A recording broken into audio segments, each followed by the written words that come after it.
Bom dia, meus irmãos, minhas irmãs, graça e paz. Estamos aqui para mais uma lição da nossa Escola Bíblica Dominical da Primeira Igreja Batista de Ponta Grossa. Nossa revista é a revista Compromisso. Estamos na lição número 9 hoje.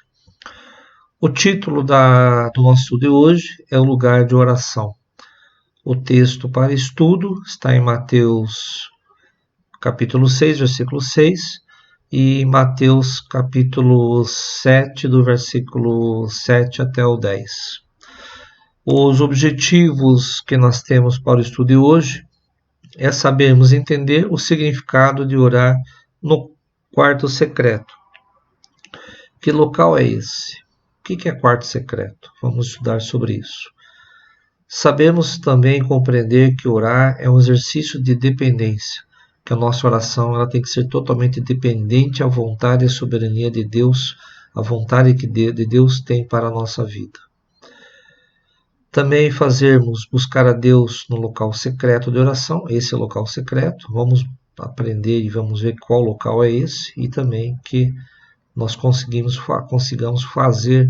buscar a Deus nesse local secreto. Fazer também perseverar em oração, sermos perseverantes na oração. Tá? O nosso texto áureo está lá em Mateus, do capítulo 6, versículo 6. Mas tu, quando orares, entra no teu quarto e, fechando a porta, ora a teu pai que está em secreto. E teu pai que vê o que é secreto, te recompensará. O texto para estudo, além do texto áureo, meus irmãos, está em Mateus 7, do versículo 7 até o 10. Pedi e dar-se-vos-á, buscai e encontrareis, batei e abrir-se-vos-á. Porque aquele que pede, recebe, e aquele que busca, encontra, e ao que bate, abrir-se-lhe-á. E qual dentre vós é o homem que, pedindo-lhe pão, o seu filho, lhe dará uma pedra? E, pedindo-lhe peixe, lhe dará uma serpente? Nós temos esse texto lá em Mateus 7, versículo 7 até o 10. Né? A nossa revista aqui traz como introdução alguns questionamentos para que nós possamos refletir. Então a gente vê que Jesus tinha um local secreto de oração, onde ele buscava momentos a sós com Deus. Você tem algum lugar secreto de oração, algum lugar de escape onde você possa orar? É um questionamento que é apresentado pela nossa lição de hoje. Onde você estava quando orou profundamente pela última vez? O ambiente ajudou ou atrapalhou a sua oração? Para nós refletirmos se esse local é apropriado, para nossas orações. Qual foi a experiência mais marcante que você teve de oração no quarto secreto? Então, irmãos, nós estamos estudando a questão da oração e a gente tem que responder uma pergunta na lição de hoje. No Evangelho de Mateus, Jesus respondeu dizendo que o lugar de oração é o nosso quarto secreto.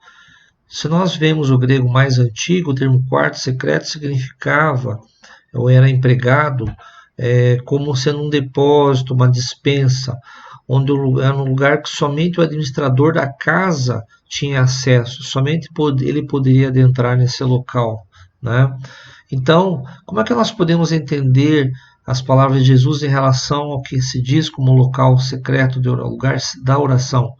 Basicamente, podemos ter duas maneiras de interpretar as palavras de Jesus. Aqui, irmãos, eu pego alguns comentários do pastor Neuber Lourenço, lá do Rio de Janeiro, onde ele explica de uma forma bem tranquila essas questões. Eu achei bem interessante os comentários dele e algumas partes aqui eu aproveito nesse estudo. A primeira é a gente entender que literalmente isso, que a gente deve orar em um lugar isolado, longe de todo mundo. Então, literalmente, vamos orar separadamente. Você pode ter um local na sua casa, um local reservado, onde você faz a sua oração, você pratica a sua oração, buscando a Deus em oração. Eu acho isso muito bom, salutar, e que isso possa acontecer. Eu creio que é muito bom ter um lugar longe da agitação, uma agitação do dia a dia, para podermos fazer nossas orações buscando ao Senhor. Mas também a gente vê, irmãos, que em vários capítulos dos evangelhos vamos encontrar Jesus orando em público algumas vezes.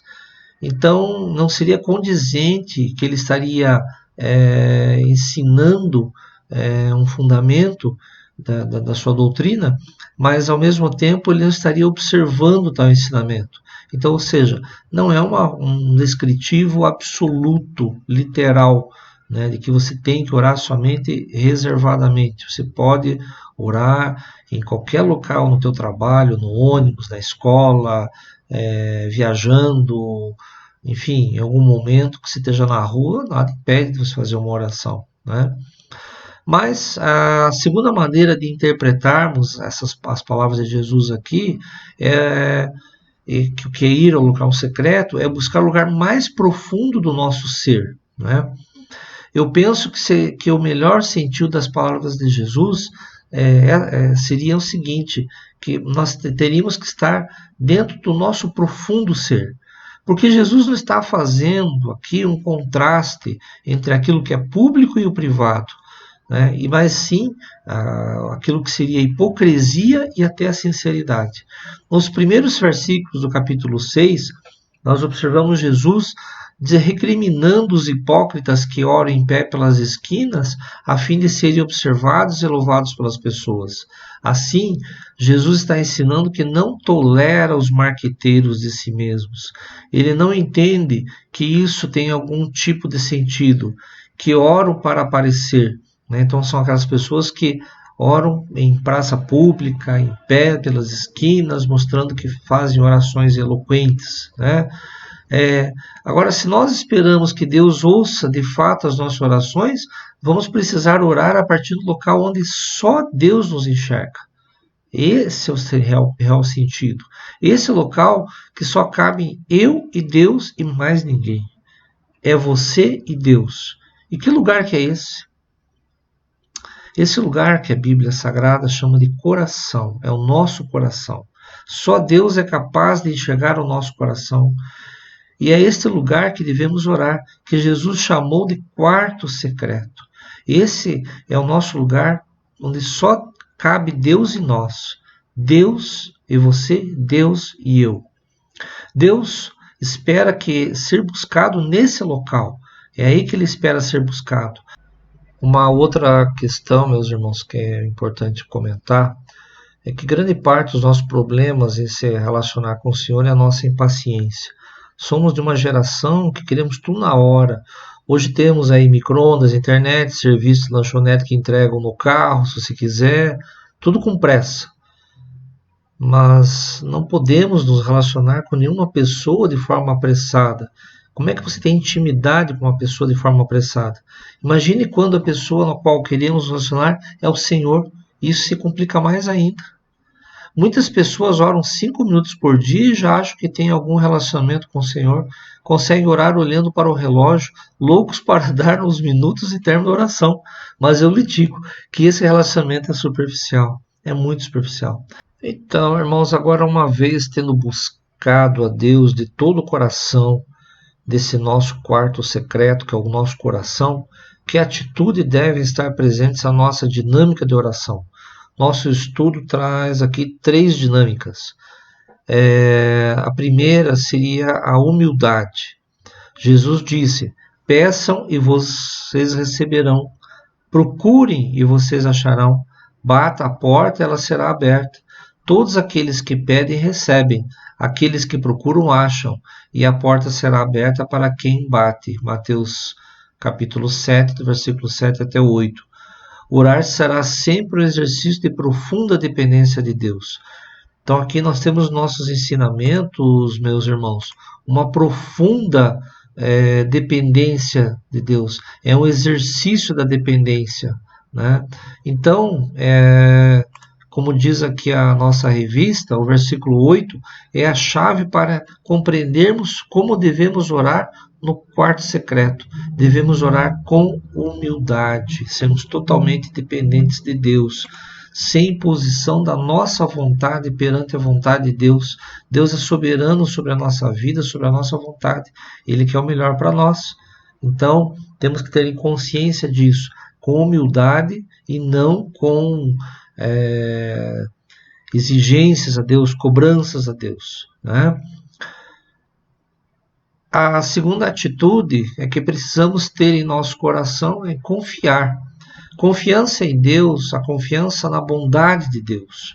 Ele nos ensinou a confiar na bondade de Deus, dizendo o seguinte: por acaso algum de vocês que é pai será capaz de dar uma pedra a seu filho quando ele pede pão? Ou lhe dará uma cobra quando ele pede um peixe? Lá em Mateus 7, 9 a 10 que nós lemos. Então Deus está nos ensinando que orar é um exercício de confiança na bondade de Deus, que nosso Deus é bom, nosso Deus nos ama, Ele tem um profundo interesse em sempre nos abençoar. Nossa revista nos apresenta para discutirmos que Deus sempre tem o melhor para nos dar, mesmo que nem sempre o que é melhor aos nossos olhos será o melhor para nós. A vontade de Deus é sempre melhor que a nossa.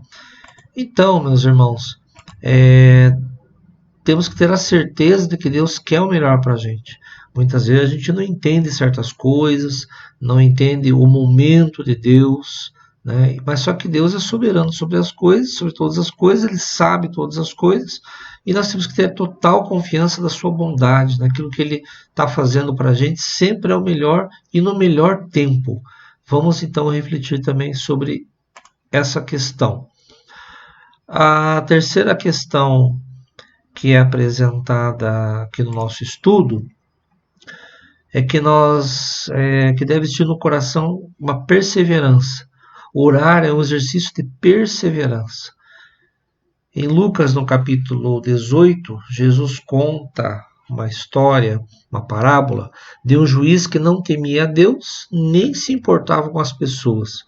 Mesmo sabendo disso, uma viúva o importunava.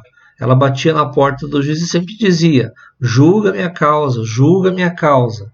Né? Então a viúva importunava o juiz para que ele fizesse justiça julgando a sua causa.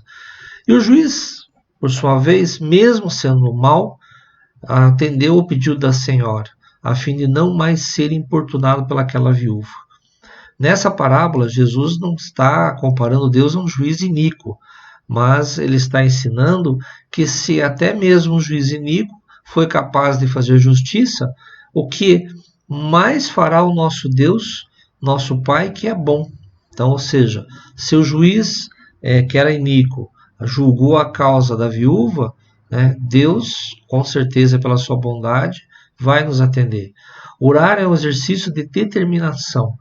Agora, irmãos, por que nós precisamos orar com atitude atitude de dependência, de confiança e de perseverança, se Deus é bom?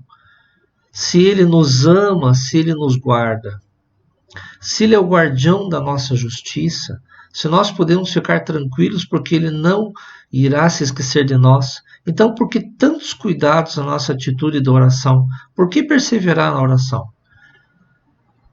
Porque a resposta dessa pergunta está nas motivações que levam a orar. Se nós orarmos apenas com o intuito de buscar a Deus para satisfazer os nossos desejos pessoais, as nossas vontades, nossos caprichos, ou então para apenas obter favores de Deus quando algo sai do controle da nossa vida, então realmente nós não sentiremos nenhuma necessidade de buscar a Deus. Então, nós vamos sentir necessidade de perseverar com humildade, confiando absolutamente na bondade de Deus. Por quê? Porque a gente só está buscando a Deus quando a gente precisa, quando a gente quer alguma coisa de Deus. Como diz aqui o nosso texto da nossa revista, né? A oração não é o botão que nós apertamos para receber uma bênção de Deus. Deus não é um velhinho que tem um depósito grande cheio de bênçãos, só esperando que alguém faça um pedido. Precisamos perseverar na oração todos os dias. Então, ou seja, de que forma, meus irmãos? perseverar com humildade, confiando absolutamente na bondade de Deus. Se nós nos humilharmos, se confiarmos e perseverarmos na oração, quando entendemos que precisamos lembrar todos os dias de quem fomos, quem somos, lembrando do trabalho constante do Espírito Santo em nossa vida, então oraremos assim todos os dias perseverantemente, a fim de não sermos tragados pelo mal. A oração ela tem que ser constante por conta disso. Então essa é a nossa busca, nossa vida de oração, confiados em Deus, dependendo absolutamente de Deus, perseveradamente. Ela só é uma prática que faça sentido quando eu estou imbuído no desejo de buscar fazer a vontade do Pai. Oramos assim para trazermos à nossa memória tudo aquilo que nos traz esperança. Oramos assim para que nos lembrar de que nada poderá nos afastar do amor de Deus que está em Cristo Jesus, seu Filho. É por isso que precisamos depender, confiar e perseverar em oração, porque todas as vezes que somos dominados pela ansiedade, somos dominados pela ganância, pelo sentimento de vingança, pelo medo, por pensamentos ruins que ficam circulando na nossa mente, por desejos maus que tentam nos empurrar para os abismos da vida, essas coisas dizem que nós estamos muito longe do nosso quarto secreto e que precisamos voltar a orar a partir do mais profundo do nosso coração. Irmãos, já concluindo, em nossos dias de grande exposição da vida privada, as palavras de Jesus chegam até nós, nos convidando a reencontrar os caminhos para o nosso quarto, para o quarto secreto. Porque é na dimensão do coração que o nosso Deus quer se encontrar com seus filhos, quer ouvir as orações de seus filhos e quer nos responder e nos abençoar. É através, irmãos, da prática de uma oração com humildade, com confiança na bondade de Deus e também com persistência e determinação, é que nós poderemos ter uma melhor comunhão com Deus. Espero, meus irmãos, aqui ter contribuído um pouco, né? E que Deus abençoe a todos e até a próxima aula.